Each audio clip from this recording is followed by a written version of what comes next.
If you are bullish on Tesla, this call and the second quarter, just about everything you could hope for from this company, given the downplayed expectations that were out there heading into this call. Here are the three things that really moved this stock after hours last night, likely will give the stock a bump today. First of all, the cash burn came in lower than expected, about $739 million. The liquidity, better than expected. They ended the quarter with about $2.2 billion in cash on hand. And then Musk's outlook for the third quarter, fourth quarter, profitable. And not only that, here he is on the conference call talking about how the company, in his opinion, will be profitable going forward.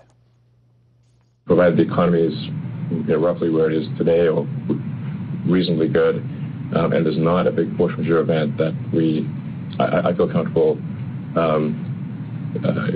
achieving a GAAP income positive and cash flow positive quarter every quarter from here on out.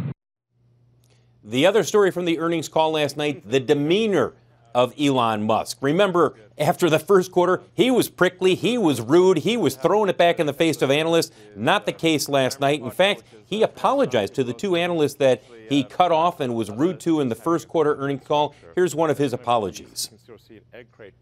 I would just like to apologize for being impolite on the last call with you. It was not right, and I hope you accept my apologies. He also apologized to Tony Sacconaghi during that call. So as you take a look at shares of Tesla, again, they got a nice pop after the earnings came out last night. They are expected to move higher today as well. We should point out they do not plan to raise capital. They were asked a number of times. Elon Musk said we don't need to. By the way, they also said there's no SEC Wells notice that is essentially precluding them from raising capital if they need to in the future. And they still expect to sell potentially close to 1 million vehicles by the year 2020, in the year 2020. Although, let's be honest here, Andrew, they have not started up that plant in Shanghai. They likely will not have it built by 2020. So the odds of them getting close to 1 million vehicles with the capacity they have right now, it's just not going to happen. Elon even said, look, if we get over 500,000, that would be more realistic. Phil, I saw a couple of analyst comments that suggested Elon Musk sounded very tired, exhausted even on that call. You've listened to all the calls. He was subdued.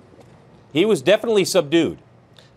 But no doubt not to a worrying level? Nothing that stood out to you having listened to all these calls? No, not given the number of times that I have interviewed him in different settings and different environments. It's not like I would call a doctor up and say, what's going on with this guy? He's not getting any sleep. He's sleep deprived. He was subdued for Elon Musk. And let's be honest also, these frankly, calls... that's what they were looking for, right? The audio on these calls is never very good.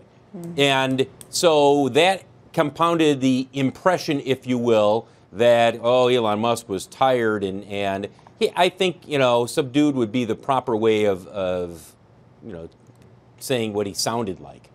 Okay. Just to more on this note, Oppenheimer just came out and upgraded Tesla just in the last couple of minutes. They're upgrading them to an outperform and looking for a price target of $385. They do say they've been cautious on the Model 3 ramp, but they say they believe the GM performance on Model 3 will carry the stock over the next 12 plus months.